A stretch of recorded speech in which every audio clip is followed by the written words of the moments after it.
Well, good evening, everyone, and welcome to this crucial emergency pro-life webcast. My name is Mark Cavaliere, and I am the CEO of Southwest Coalition Incorporated. First of all, I want to acknowledge that we might have unknowingly scheduled this webcast on a night competing with the presidential debate.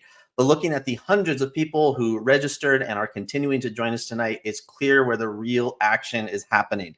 I'm honored to be with you tonight as we unite to protect life and stand against this $10 million tax-funded abortion center that is planned to be built in Las Cruces, New Mexico, which, if built, will be the fourth abortion center in Las Cruces just in the past 2 years.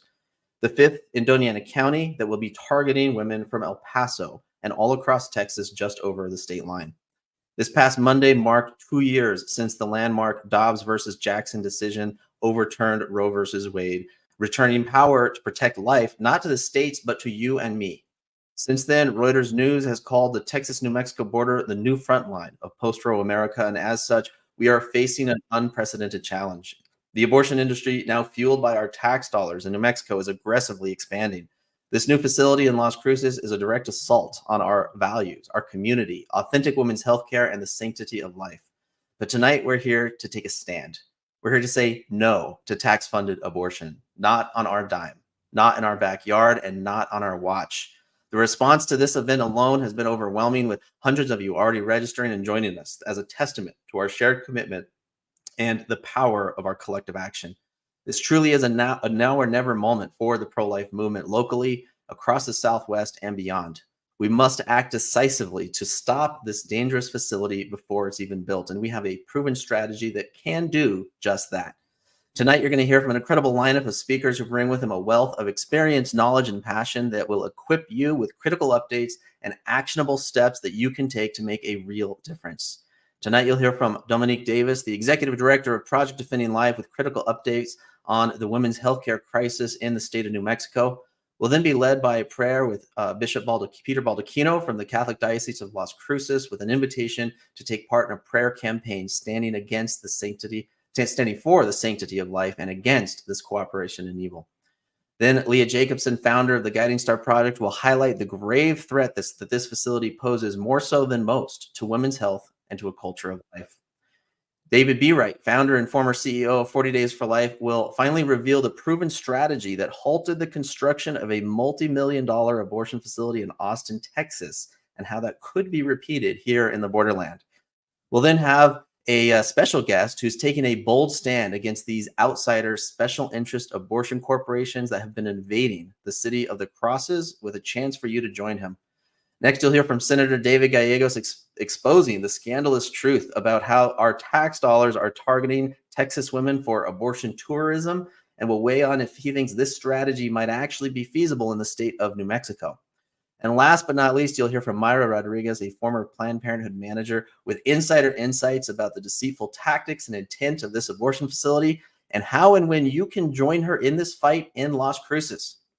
Now, before we dive into their presentations, I want to emphasize that our success depends on your involvement. This is not a campaign of the Southwest Coalition or any single organization. Only together can we replicate the success story that you're going to hear tonight, where some local people stood up and were able to halt the construction of this abortion facility. Any single day of delay is a victory.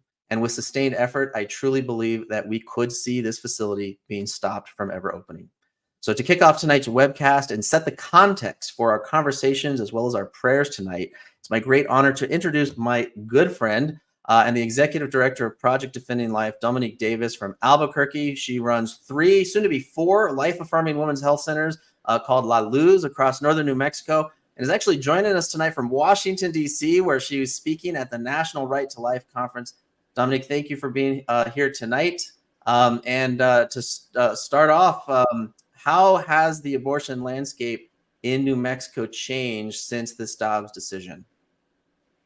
Thank you for bringing us all here together, Mark, and rallying all of us in New Mexico to stop what is just continuing this assault on women's health and women and their unborn babies. Let me just say, since Dobbs versus Jackson has been overturned, we have seen a significant increase of abortions occurring in New Mexico. So prior to COVID in 2019, the reports were that for a little over 4,000 abortions were recorded in New Mexico. This is from women in our state and coming from out of state. In 2022, the most recent numbers show that it is up to 21,000 abortions. That means now not only are more New Mexican women having an abortion, from about 2,500 to 7,000, we have seen over 14,000 women come from out of state, mainly from Texas, to New Mexico to have an abortion. And the two major cities are Albuquerque, where we operate out of from, and of course where you're from in Las Cruces, because it's right there on the borderland. So it has not been a life-saving rescue for us here in terms of Roe v. Wade being overturned. And then last legislative session, we saw the passing of the capital outlay bill that gave $10 million of taxpayer funds to build this abortion facility in Doña Ana County, as you mentioned a second ago. This is being provided by and built by the University of New Mexico, which is out of Albuquerque. At University of New Mexico has a flagship hospital, trauma center, great childcare, neonatal units, and yet they're the ones pushing, along with Planned Parenthood, which we have several Planned Parenthoods throughout New Mexico, Bold Futures, a very progressive pro-abortion group in New Mexico, and a lot of out-of-state interests coming to make this $10 million building happen. These services, of course, are supposed to be mainly abortion services, but we also know they want to do transgender affirming care. And part of their other goal, sorry, I'm just making sure I have everything on my list checked off. Part of what they want to do for comprehensive care is also expand into OBGYN services that include birthing and birthing doulas. And that's going to be interesting, because I have a really hard time believing that they're going to provide mainly abortions. And yet I think what they're trying to do is really hide the fact that they want to make it look good that they're going to be providing birthing services, when really I think it's just a cover for abortion services. And for those who are in the South and may not know about the University of New Mexico, their research and medical facilities were actually under review several years ago by the federal government for using donated baby body parts, fetal body parts from the late-term abortion clinic in Albuquerque that does abortions up until the third trimester here in our city.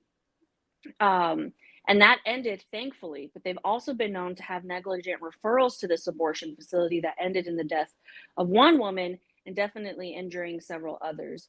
So this is what is coming from Albuquerque to Las Cruces, to Doña Ana County, a place that has not shown to have safe healthcare services in such regards to human life, women's health, and of course the life of unborn children. Thank you for pointing all that out. This is crazy because, this is a facility this is not the University of New Mexico down in Las Cruces. This is all outsider, these special interest groups, UNM, like you highlighted. A lot of folks down in Las Cruces probably aren't as aware of how UNM has been involved and really scandalized by abortion. If I'm not mistaken, they even have their own abortion facility on campus in Albuquerque. They actually don't have an abortion facility on campus in Albuquerque, but they don't have one very far away from the university campus. But yes, they do abortions. The University of New Mexico does abortions up until 22 weeks gestation. And they're actually one of the hardest clinics to do any sort of outreach at. So they do not have a good reputation in that regard.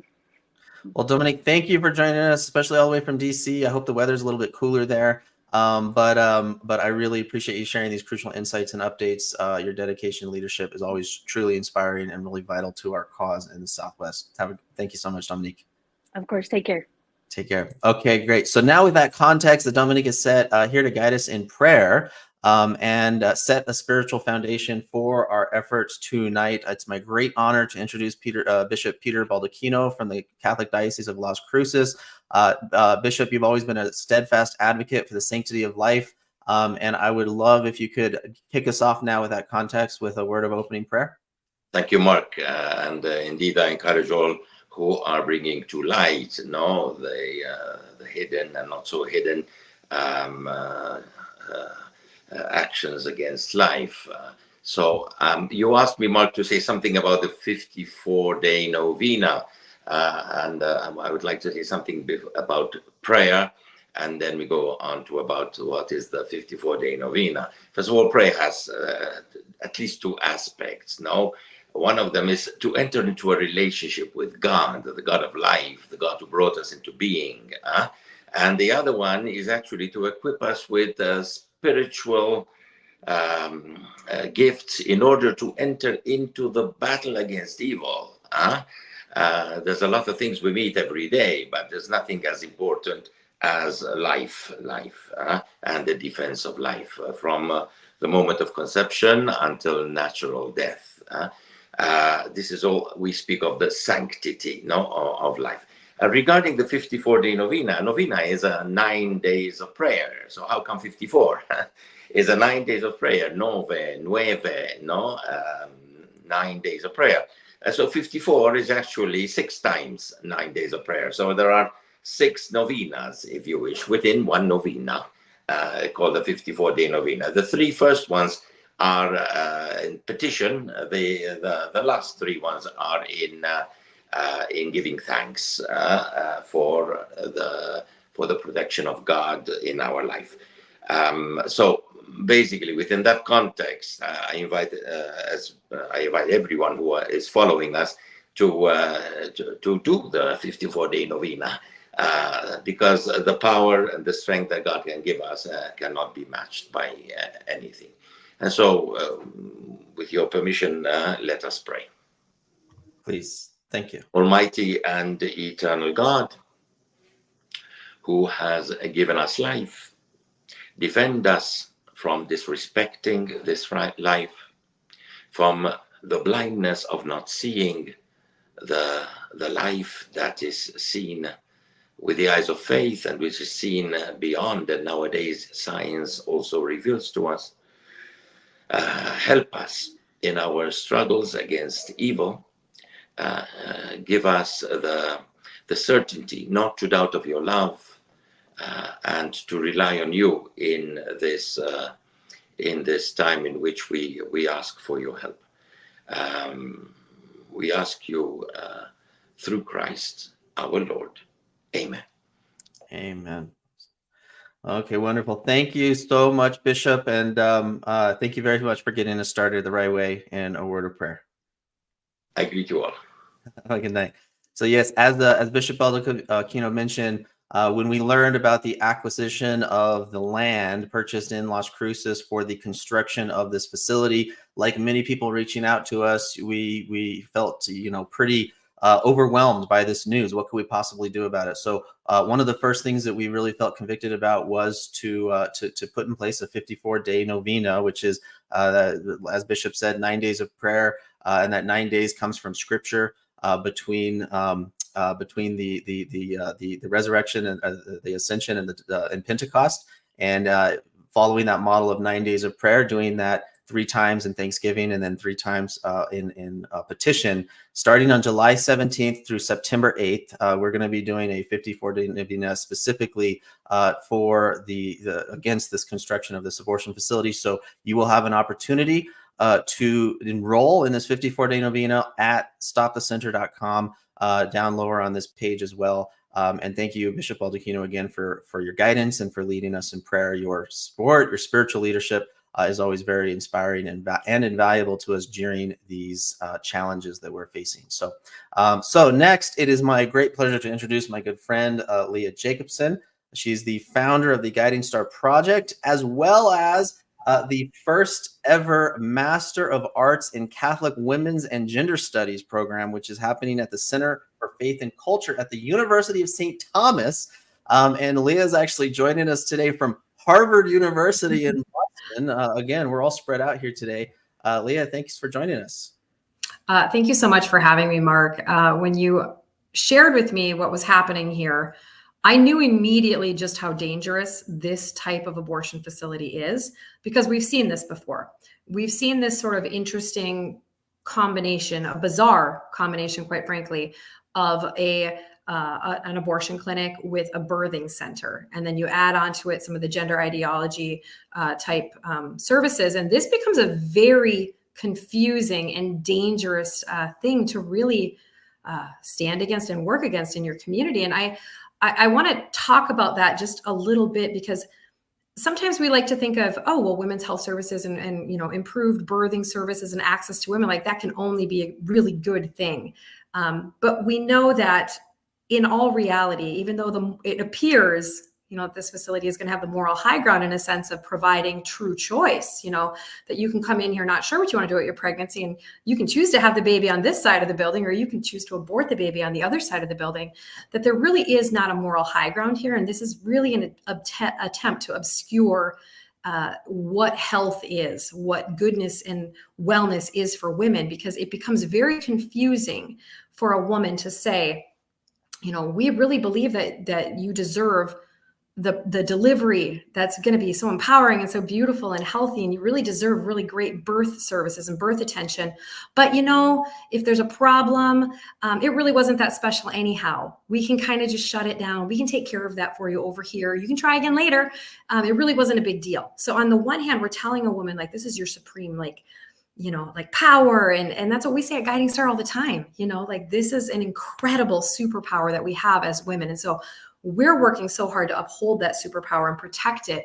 But when you couple it right alongside abortion services and gender ideology services, you're also just saying your body's not doing anything special. Like, there's nothing really special about this. Let's just shut it down.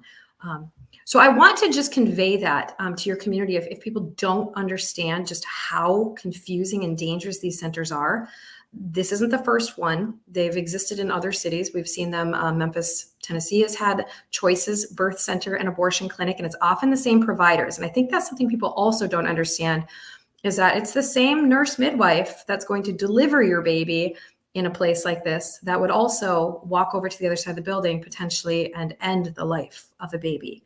And so this is not something we can ever really see as progress for women's healthcare, because it's just a very disconnected view of women's abilities and women's bodies. We can't get on board with this. This isn't good for women in general to confuse them. I hope people understand that. I hope that this is something your community can truly appreciate. No, and a perhaps less than shameless plug for your book. Actually, one of the reasons I thought to invite you on is on page 92. You actually talk about this kind of cognitive dissonance happening with these hybrid abortion birth centers, and one of the things they mentioned too is working with the New Mexico Doula Association, and now they've even got like abortion doulas who just like a birth doula, but we're here to make sure you have this positive, empowering, abortion experience. And this kind of cognitive dissonance is also crazy timing with what's happening here, because as we just announced this past December that we have been working to expand to have a life-affirming birth center for the borderland in El Paso, and of course our goal is to eventually have one these services in Las Cruces as soon as well. We're really close to that finish line. We got licensed, the building's ready. We're just looking to hire our midwives. And then now they're announcing this, and I don't know if you have any thoughts kind of about that timing, or that them trying to come in and provide their version of women's services. Well, I think they can use some very real crises that we have in women's healthcare right now. We do have maternal outcomes that are concerning. We do have traumatic birth experiences for many women. These are not insignificant problems, but by putting abortion in the same facility, you're really not paying attention to solving these problems like you need to. You're giving yourself an easy out of, well, if things get hard here, like if you're actually, a little bit of a difficult pregnancy, if this is a little not normal, like we'll just take care of that and end that. Like maybe you have an adverse, fetal, diagnoses, and we'll just take care of that over here. And really truly empowering, birth center services work hand in hand with the allopathic medicine system. And we work closely with OBGYNs to preserve life always. That is the role of women's healthcare. And so this is just really a mockery of what authentic women's healthcare should do. What do you think that means to the pro-life community seeing this? Is this yet another abortion center? Is this potentially even, more difficult to work against?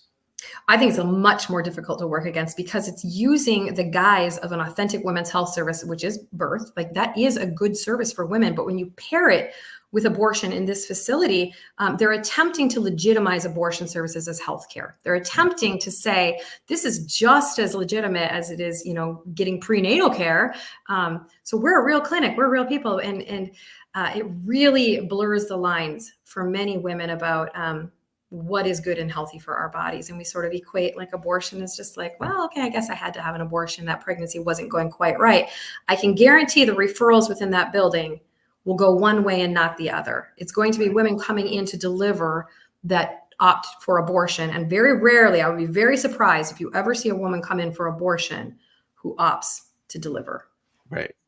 And the scary thing in the state of New Mexico is with zero restrictions on abortion up to the moment of delivery, that could very well be a situation that happens with some, later term, pregnancies that change their mind at the last minute. There's no legal reason they could prevent that. So, Leah, thank you so much for jumping on, especially for your vision, your cultural leadership, and just taking a stand for authentic women's healthcare. It's really inspiring. I appreciate you. Thanks so much for organizing this, Mark. All right. God bless. Good night. Okay. Now it is my honor to introduce a good friend and mentor you've heard from before, David Bereit, founder and former CEO of 40 Days for Life, joining us from Virginia. David, you were the first person I called when I heard about that there have been community, because we've faced abortion facilities before, but this is the first time we've faced a construction of a facility. And I've heard of communities stopping these before. And I called you up and I was like, what did you share with me that gave me hope that it's not too late to do something before this facility has been built? Okay. Well, first of all, thank you so much for having me on. And I agree with where you started this evening. I mean, even right now, the current president and former president are debating on CNN about abortion, while we're here saying, what can we proactively do to save lives and make a difference rather than just sitting on the sidelines and watching other people talk about it? And that's what we're here to do tonight. And that's what happened back in 2003. And I'd like to ask you to kind of rewind with me for a moment. And it's 2003, and I have been working for 2 years running a little pro-life group in College Station, Texas called the Coalition for Life. And I start hearing rumblings about something happening 3 hours away from where I live in Austin, Texas.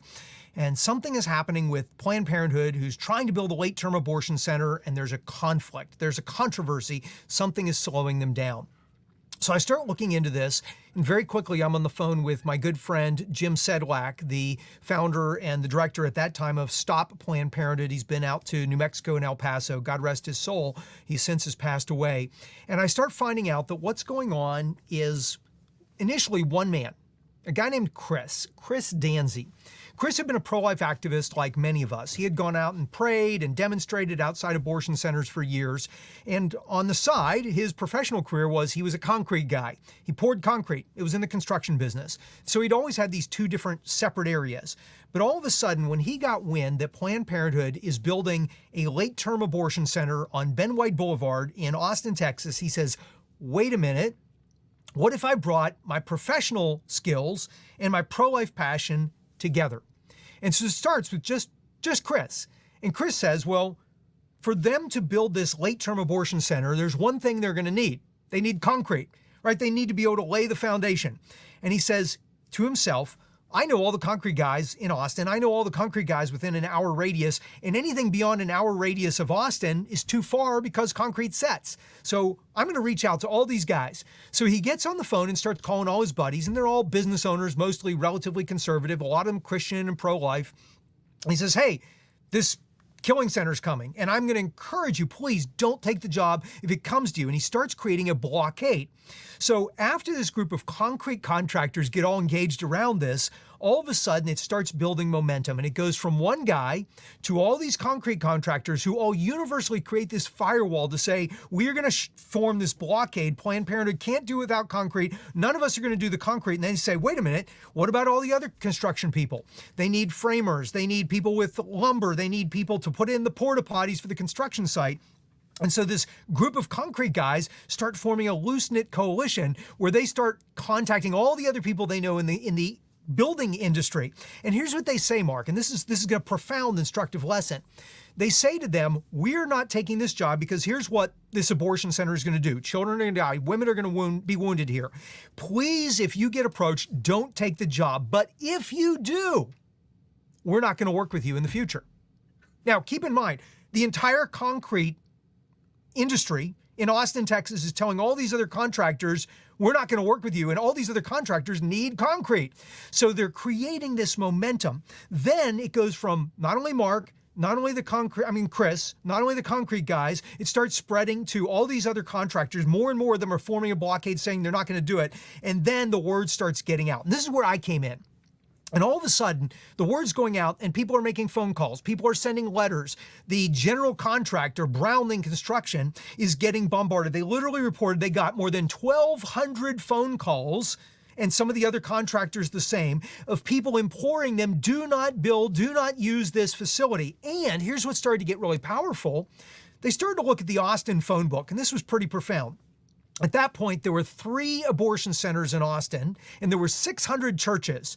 And so all these churches started to say, if you take the Planned Parenthood job and you do construction there, you're not going to be doing any church work for us. And the economics of it started to be a compelling case. Very quickly, this started creating large rallies in Austin, then across the state of Texas. There was a coalition, hundreds of people, thousands of people started rallying, writing letters, making phone calls, and the general contractor broke their contract with Planned Parenthood, defaulted on the project, and said, due to circumstances beyond our control, we cannot complete the job, and cited all these workers that would not do the job. They were able to stop this late-term abortion center in its tracks. And the reason I share this with you is because you've got that same opportunity. Actually, as Mark and I have talked about this, you're in a position of even better opportunity, which we can dive into. But literally, starting with one person, then a small group of concerned people, then a community-wide effort, then people of faith and conscience collectively, they were able to stop in a very liberal, crazy, pro-abortion city of Austin, Texas. They were able to stop Planned Parenthood's late-term abortion center in 2003. Go Google it, look up the news, huge news story. And it was really monumental. It was the first time Planned Parenthood in the abortion industry said they had ever seen that happen. It was stunning in its effectiveness.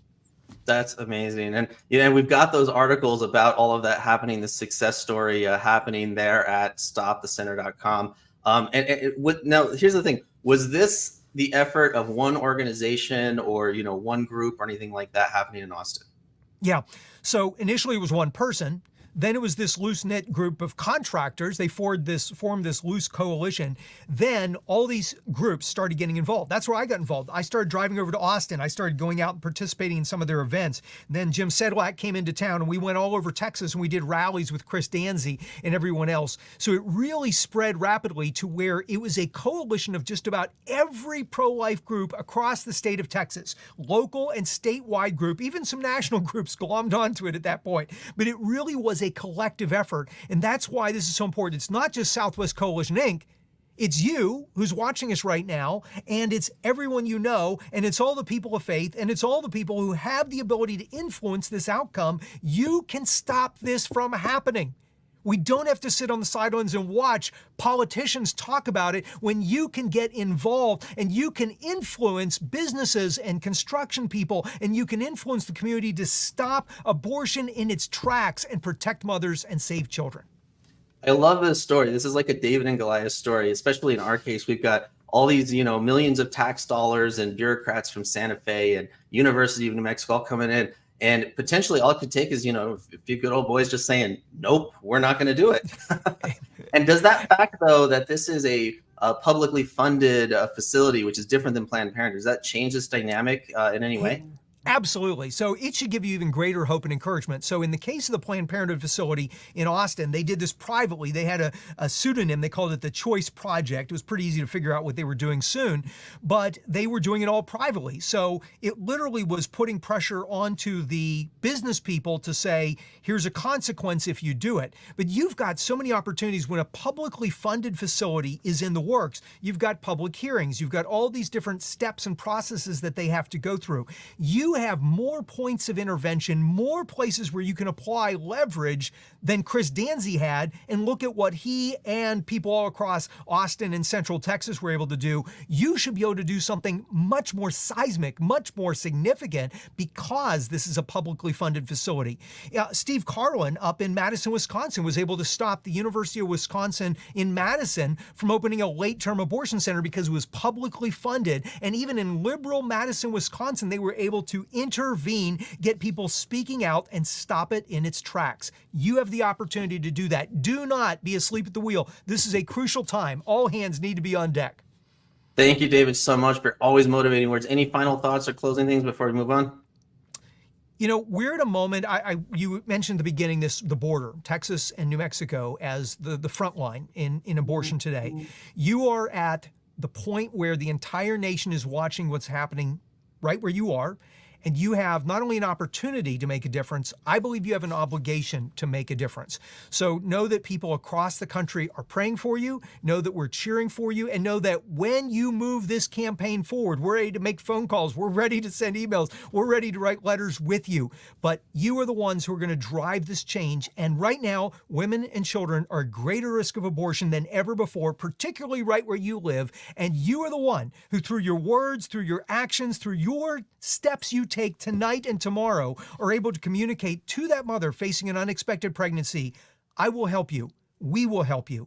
And latest research shows that between 6 out of 10 and 7 out of 10 women who have had abortions said if one person had offered to help them, they would not have had the abortion. And through you speaking up, through you stopping this construction project, through you making a public demonstration of your pro-life commitment, and then helping mothers and helping children, you will make a life-saving difference. And one day I pray that you'll be meeting these children who are alive because of your yes to God, because of your willingness to say, as for me and my house, we will serve the Lord.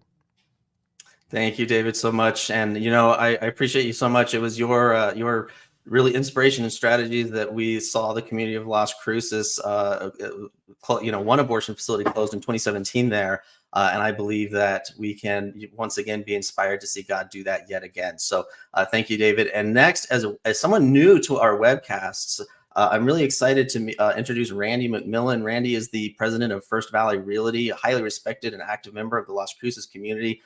Randy was actually instrumental in helping us get our lease on our building to open our second Guiding Star branch right next door to this relocated Jackson Pink House Abortion Center a couple of years ago after they lost at the Supreme Court, led to the overturn of Roe versus Wade, and moved to Las Cruces. Randy, thanks for joining us.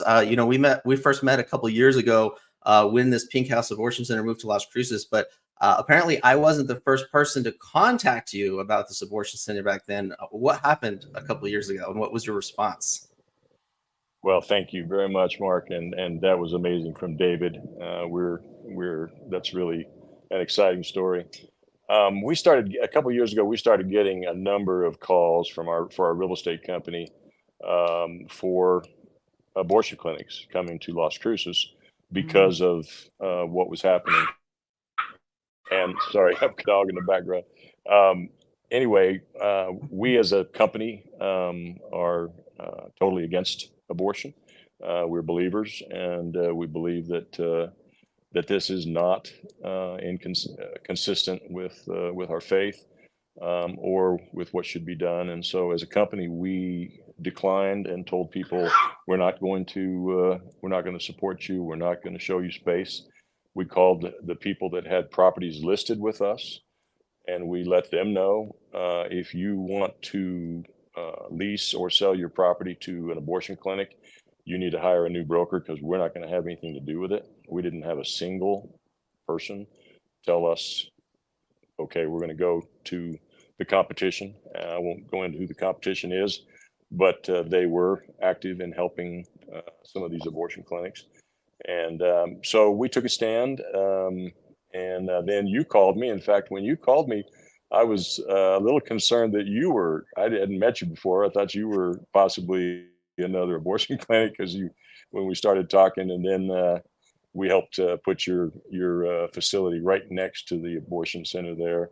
And I know it's saved a lot of lives. So when you called me the other day on this to We've had a number of calls for land, for buildings, but then we have a new development up by the new hospital there, where we got a call, I'm pretty sure, for this particular new project from the state.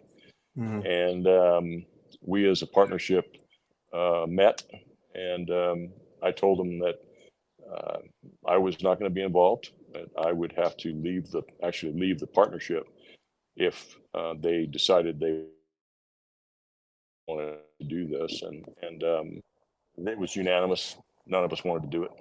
Wow. We weren't going to do it, and we are not selling the land for it. And so we are definitely in favor of stopping this program that's happening. I am afraid for the state of New Mexico, and I'm afraid for the city of Las Cruces, because throughout Scripture I see where one place where God doesn't put up with our sin and doesn't have a great deal of patience is when people have started sacrificing children. And in my view, that's what abortion is. In most cases, it's the sacrifice of a child to the god of convenience, the god of fear, the god of money, you name it. That's what most abortions are. And then the other thing I'd like to share with you is I have a child, she's 38 years old, is Down syndrome. And she is the greatest joy to our family and everyone around her. And I think it's over 90% of Down's kids today are aborted. In some countries, it's 100%. Mhm. And the sad thing about that is a waiting list to adopt Down's kids, a long waiting list. And so I don't want to get into that issue either, but that's close to home. Jenna is a joy to me and everybody around her. And so anyway, I'll shut up and let you ask another question. No, I love having the opportunity to have you on, Randy, because you know, these are the true pro-life, the true pro-life stories, pro-life heroes of every day. And there's so many cases like this of people saying, no, I'm going to do the right thing. And you know, a lot of times, you know, we send out emails and people know about our organization, but it's real people who do the right thing in the moment. That is where it counts. And I'm so appreciative for you, Randy. And when I called you the other day, I shared this story that David just mentioned from Austin. And what were your thoughts when I shared that with you? I thought, amen. I had no hope of stopping this thing before. Now I have great hope, and I fully intend to participate. Our company will not sell land for this project, and our company will not do business with anyone who does. Our company will not do business with any contractor who participates, not the general contractor, and not any subcontractor. And then we represent a lot of people in the market, and they will know that our company will not support any of those contractors, and we will actively find out who they are, and we will actively let people know that we will not do business with them. So it's a great thing that you're bringing, and it's great that we've seen it happen in another state, another city. I'm also a member of a large church here, and I can promise you they will get on board with this.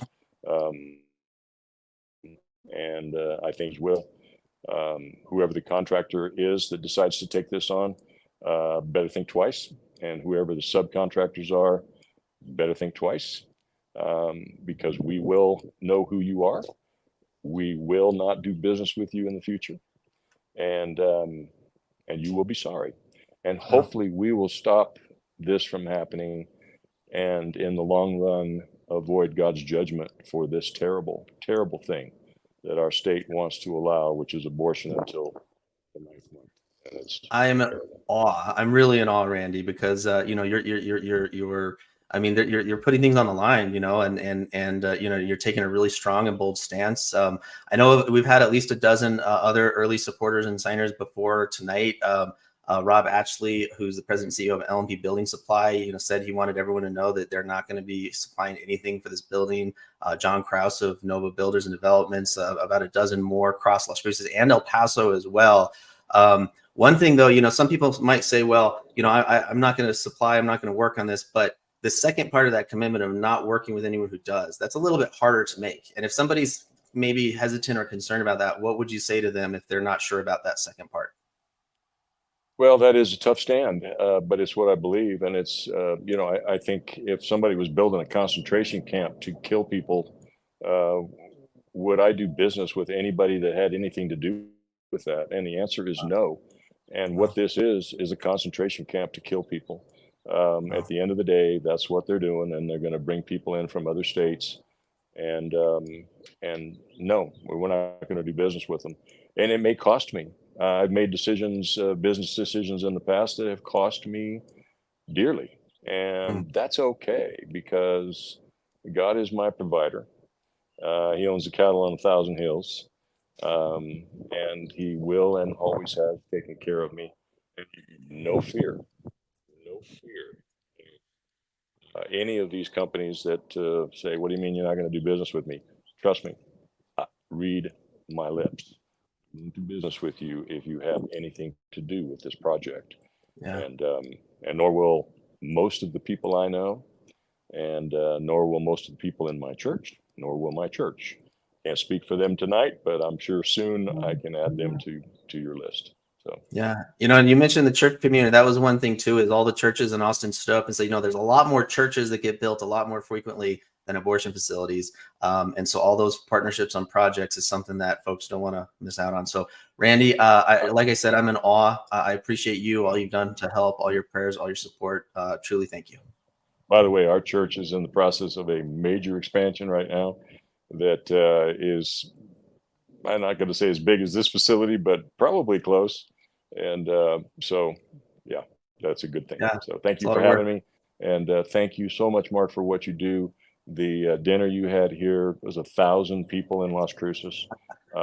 It was one of the most enjoyable dinners that I've gone to as a family, and we love what you're doing. We're so grateful. God bless you. Oh, thank you so much. Hope you have a good night, Randy. I appreciate your commitment, your leadership. It's really refreshing and inspiring to see local leaders standing up for what they believe in and doing what's right for the community. So now to everyone watching live, I invite you to join Randy and all these other early signers we've had before this gets sent out over the coming days and weeks. We do have a petition at stopthecenter.com, and there's a letter that you can also print out and send all your business associates, just letting them know of your stance and saying, I'm not going to touch this job. I'm not going to work with anyone who does. You can, we have templates for businesses, for churches, and you can find those and, continue to keep updated on the website. And we're going to continue to keep that updated with news and updates at stopthecenter.com. But next, I'm honored to introduce our good friend, who is the recipient of our first ever Champion of Chivalry Award, Senator David Gallegos. Senator, how are you doing today? Doing really well. I just came down from off the mountain coming from Las Cruces. I was at Santa Teresa this morning. So I'm glad I made it. I was on traveling earlier. I'm here at the house in my office. So it's a great time to be with you. Just to see the lineup that you had ahead of me. It's really hard to be behind some of these. David Bereit, when we were there in the parking lot protesting a couple of years ago, he's such a motivational speaker. At some point in time, you're going to have to get me in contact with Randy McMillian. I may have served with his brother, is Dr. McMillian, there in Las Cruces, or has moved out since then. But I like the way he messaged on he's not willing, it's not going to happen, and he's going to make sure it doesn't. So those are type partnerships that we need. And this is very critical to what we do going forward in your state and what we do with your tax money. Sure. On that note of tax money, for folks who maybe just are hearing about this, where is this $10 million coming from, and what are your thoughts on that? Well, and this is the first time we've used it like this. They did it under the auspice of it's going to be a state-operated abortion clinic. But while I was there in Cruces today, someone asked me, why not a birthing center? Why not put it in something of value? This brings in so much conflict and controversy with taxpayer-funded money that it really hurts, because what we as legislators are supposed to do is take and fulfill your needs. We're using your money. They say, oh, look what you guys did, what you built in Santa Fe. We don't make anything. All we do is take, and we take your money and we are supposed to position it for long-term beneficial use for the state. I was at the border wall today. We're looking at how do we fix that? Because that's a long-term benefit to the state of New Mexico. This facility here has no beneficial use for the state. It's going to take our kids, our next generation. We will lose the next generation because of this facility. And so I appreciate it's just the having the outreach, expanding the grassroots movement, giving people information so they can understand what their state. I can't blame this on anyone else. We're 50th in the nation, and this is one of the reasons we do not cherish life. And it just people need to know it, and they need to understand, and we need to build those coalitions and say, I work for a construction company, and we're too far away to do any of the work, but we're telling all our friends and all the people that do the same kind of work we do that they need to know about this because they don't need to be coming asking us because we're like Mr. McMillian, we will not. And we'll state it publicly because when you look within and you realize what your biblical values are and you go against them, that is wholesale sale of who you are. And I've used this, and I hate using this word, but I want to make sure that at the end of this, God can't say, David, why did you prostitute yourself? Why did you give yourself to something that he is against? And I am also. But that's the thing, we need to look inside and say, okay, this is a limit. The governor set it out there that we need to stop because from here on out, if she has her way, it's going to be worse and worse and worse. Where are they going to stop? We've stopped a facility in Hobbs coming in by using a realtor that had backbone that could say absolutely not. And that's what you have to look for. People with backbone and that are willing to stand up. Yeah. What were your thoughts when you heard about this campaign that happened back in Austin and the possibility of replicating in New Mexico? Well, and being in construction, I love the idea. It was said earlier, I think David brought it up, that after a little while, the concrete uh, dries up. And to think through that someone had the insight to say, we're not going to fight it at City Hall. We're going to fight it at the ground level. When you stop concrete, you stop production and delays cost. And I've been praying about this because I truly believe if we have 2 years of slowdown, that we can take that and make it a birthing center or make it something of value. CYFD needs facilities so they can house kids because they're having a hard time placing kids. And there's so many things this state could use that. Behavioral health center. How would that be to put that $10 million into a behavioral health center for the Las Cruces area? We need it. This state needs that. Put it in a place that we can get some benefit. But when it first came out, when you brought that out about, stopping the process, it's a great way to do it because majority are people that are hardworking laborers, concrete roofers, the sheet metal guys. A lot of them are your standard churchgoer, and they understand what they believe, Right. and And they're going to be strong about it once you get them on board. right. And let's just say, okay, well, eventually these things get built, but maybe it slows it down a little, maybe it delays it a little bit. Is there any reason why this being like a tax funded facility, that delay is still important to work towards? Yeah, because with any of the delays, your costs go up. The longer you're in process, your costs are up. So you either shrink the building or the footprint or reduce quality inside. There's things you can do. But ultimately, at some point in time, it's not beneficial for that building to be halfway constructed at $10 billion. There's a courthouse in a very north side of the state that they got to the point they built the building, but they could not uh, put desks, shelving. They couldn't go inside and complete it. That thing stood vacant for 3 or 4 years. Well, it's unusable. And I'm hoping when they see the view of what we're doing with this grassroots movement, that they'll start counting their dollars because they're obligated to complete this facility or a facility with that $10 million. They'll come back next year and the following year if they realize that they're going to need more money. I hope that the legislature has backbone to say, you've already given us the dollar amount. You need to do with it what you have or pull back and put it into a different facility. I Right. think those 2 years are going to be critical. And I think what we do this year will set us up for victory next year. Right. Especially considering, I think in about 2 years, we might have a different governor. Yes. I also, I was thinking about that too, knowing a lot what's going on right now. I'm sure that community of Ruidoso has been devastated, and I know they could use a lot of relief rather than a fourth abortion center for Las Cruces. So doesn't make a lot of sense to me. Yeah, and they do. We will never get Las Cruces. It'll take generations to get them back to where they were. And those Mhm. people are hurting. Yeah. So why not put your investment where we have people that are hurting? Right. That's Right. a great way to look at that.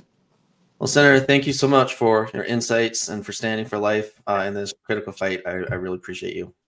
Anytime, anything you need, I'm there with you. Thank you, Senator. All right. And finally, really for our big exciting finish, it's my great pleasure to introduce our friend, former Planned Parenthood manager, Mayra Rodriguez. She's now dedicated to ending abortion that she once worked for. Mayra's joining us from El Paso. Mayra, some people might look at me and say, oh, here's a guy without a uterus standing against women's right to abortion. But you've got a really unique perspective on this. What's the short version of your story? I do. I was actually hearing on all of the heroes that I watched tonight, right? Courageous people. And I'm like, wow, I'm the only one who was on the other side defending this reproductive rights for 17 years and selling women lies, right? Well, Mhm. I worked for Planned Parenthood for 17 years after seeing the atrocities that they do on abortion. And when I say that, it's calling out the regulations. I had a lawsuit against them, now known as Planned Parenthood whistleblower. We will tell the people of New Mexico a lot more when I come over on August 6th, so we can encourage people and rattle them up to get out and do something, right? It's time, New Mexico. So I won the lawsuit. I was thinking about my story because, see, people used to tell me it's impossible to beat Planned Parenthood. No one beats Planned Parenthood. You cannot do this. It's undoable. It's unthinkable. Planned Parenthood's a big dog. Planned Parenthood has money. Planned Parenthood this. And I remember that's what people keep remembering, right? And then they won't stand against them. So I have a lot of former abortion workers, former employers that never even attempted to take Planned Parenthood to court. I did, and we won, right? It is doable. It is doable. It takes prayer, right? We have to do a lot of praying. This is not a battle we're going to win by just standing up only, but we need to be protected by praying every day, fasting every day, right? But I mean, what can I say? I heard the first guest you had, and she's right. They are doing all these services to pretend, right? I used to offer vasectomies. Mark asked me if we had many vasectomies. One day a month, 6 men, right? Yeah. And most of them will change their mind on the table. And it was fine if they changed their mind, Mark. It was fine if a guy already had the doctor there, and after 15 minutes and being clean and everything says, you know what, I changed my mind, I'm not doing it. Then they let the guy get up and walk out. But if a woman changed her mind before starting the abortion, no, sorry, we already give you all the sedatives, we cannot change your mind. So yes, it's true. Now, what else would they want to have a birth center there? Well, right now, hardly the women that go to their center are thinking of continuing the pregnancy. This is a known fact. The majority of women that enter the doors of a Planned Parenthood or other abortion facility are women seeking abortion or abortion-minded or thinking about an abortion. So if you open a center where you have women that were not thinking about abortion, now you can help them think about abortion, right? What a better way to grow your business than having those women. And then imagine being also adding eventually pediatrics so they can do transgender services at the same center. It will be like a round-up business for them. But as you know, my friend, as a born in Mexico immigrant, my mind is always, why Las Cruces? Why Las Cruces needs 4 abortion centers? Well, you know better than I that El Paso is one of the highest human trafficking hotspots in the world. Not just the United States, in the world, along with San Diego, California, Tijuana. But now even El Paso has beat up any other border town by far. So that's the real reason. It has to do with human trafficking. It has to do with sex trafficking. It has to do with the exploitation of children. And I always ask the people in New Mexico, New Mexico has been known for struggling with money, right? It has not been known for having lots of money in that state. How is it that they can afford to give $10 million for a center that it's not needed? The people should be asking that and demanding answers, right? Demanding, why do we need an abortion facility? Why do we need to put $10 million on another center in such a small town, right? Why? And it's time for the people of New Mexico. I can tell you, Mark, that since I started working at Planned Parenthood, and it was the year 2000, we will refer women to New Mexico because there will always be an abortionist willing to go as far as they could. Yeah. You know, so this is not new. A lot of people usually see California as the worst of the worst, and unfortunately, New Mexico has been kind of like in the shadow, doing their own thing on abortion without any kind of restrictions, right? Right. Yeah, right. And I'm so grateful for you. And you know, you've come out a few years ago and helped us out here. Well, you know, you've got a lot to share. You've got a lot to say. You have an amazing testimony, and I'm excited for people to hear the whole thing. How is it that you're going to be helping in Las Cruces, where people can join you in this fight and actually hear this full story? Well, we're going to be in a fundraising event on August 6th, right? And this is just like you said at the beginning, this is not for Southwest. This is not for the Southwest Coalition. This is not to help a pregnancy center. This is to help a movement that has to be stopped, right? This is for people to get out and do something, get to action, right? We're calling to action because we have to do something about it, right? I mean, New Mexico, we allowed the only satanic clinic in the country to be open in this beautiful state. This can no longer continue. The people in New Mexico are people with good heart.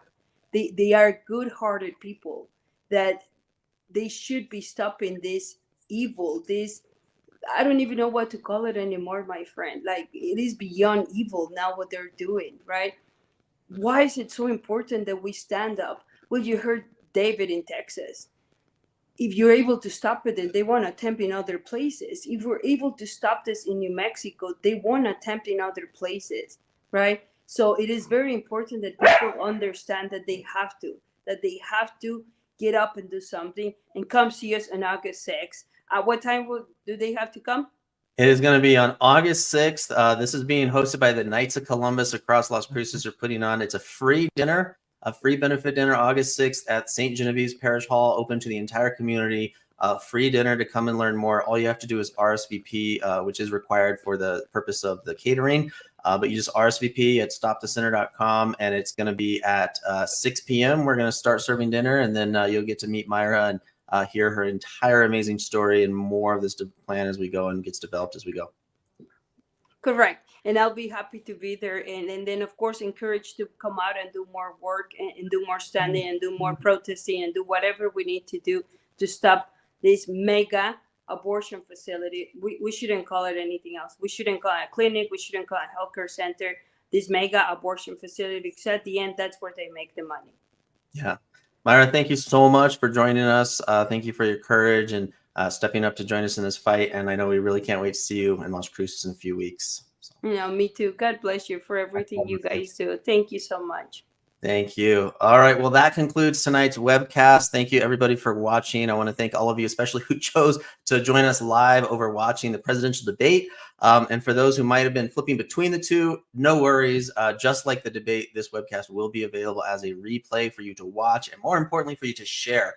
So as a recap, your clear calls to action is that, first of all, go to stopthecenter.com and sign the pledge. This is a pledge not to facilitate this center or to work with anyone who does, which is within your rights. Number two is to send the letter. There's a letter template there. Be ready to make phone calls and spread the word. Like I said, this is not a campaign of the Southwest Coalition for Life. This is something that everybody has to, it's just a position, a statement, a stance that you have to make and let people know. And then check back at the website with updates about the progress over the facility as long as it takes. Number 3 is to enroll in the 54-day prayer campaign Novena and participate that. You're going to get daily prayers between July 17th to September 8th, which is going to set a spiritual foundation for this effort. Number 4 is make sure you RSVP for the free dinner with Mayra Rodriguez on August 6th in Las Cruces, and spread the word about that. We want to pack the room, have the biggest event we've ever seen at St. Jim's Parish Hall. And thank you again to the Knights of Columbus, as well as the Catholic Daughters of America for organizing and helping to prepare for this event that's open to the entire community. And number 5 is check back and share stopthecenter.com for updates. Check it to stay informed and take actions as we go, as long as is necessary, because together we can make a difference. So thank you for joining us tonight. Let's unite. Let's pray. Let's put our faith in action like Randy and watch God stop this facility from ever opening, because with God, all things are possible. Thank you. Good night and God bless.